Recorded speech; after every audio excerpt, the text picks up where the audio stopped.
Hello, Mary here at Mary's Heirloom Seeds. Thank you for joining us for day 2 of our Grow Your Own Food in 100 Days or Less.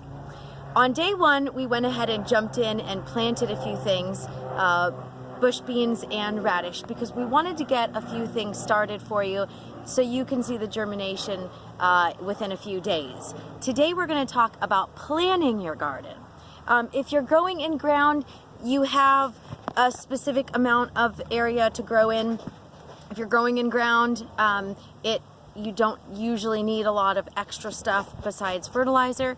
If you're growing in a raised bed garden, on the other hand, you have, again, a designated spot, but you also need to take into consideration how much soil you need. At Mary's Heirloom Seeds on our homestead, we already have a few raised beds established and ready to go, so we don't have to worry about that. Today, however, we're going to take a look at some raised beds that are completely empty. You can see them right behind me here. This garden is just getting started. We've got buckets laying around everywhere. This is somebody else's garden, not mine. And I decided to stop by today and just kind of surprise them. And we're going to plant some stuff eventually here.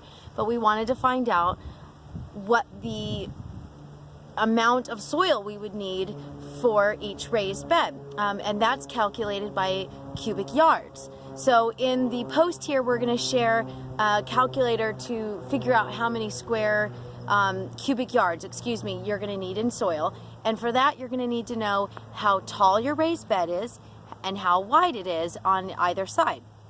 Going forward, we'll have a lot more information on different fertilizers you're going to need, but today we're going to talk about planning your garden. So number 1, you're going to need to know if you're growing in raised beds or if you're growing in the ground. Number 2, you're going to need a list of varieties that you like to grow.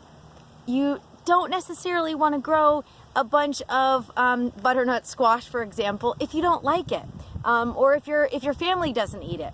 Also in the link below, you're going to see a list of varieties that's feeding your family for your garden. If you have a family of 4, a family of 1, family of 2, however big your family is, if you plan on growing for them, you're going to need to figure out how much you're going to need. Again, if nobody in your family likes radish, you might not want to grow radish. But it is a really easy crop to grow, and we love radish. You can cook it up, sauteed in some bacon grease. You can eat it raw. You can pickle it. Refrigerator pickles are one of my favorites. So again, you're going to need to know 1, your area, 2, what you like to grow, 3, you're going to need to know how far apart you need to space them. You're going to find the link to our plant spacing guide also below. And from there, you just need to know how many seeds you're going to need for the square footage that you have, and we can help you out with that. Mary's Heirloom Seeds has a 99-cent seed pack sale that would be excellent for that. Thank you for joining us, and enjoy our recent article on day 2 of growing your own food in 100 days or less. Happy planting!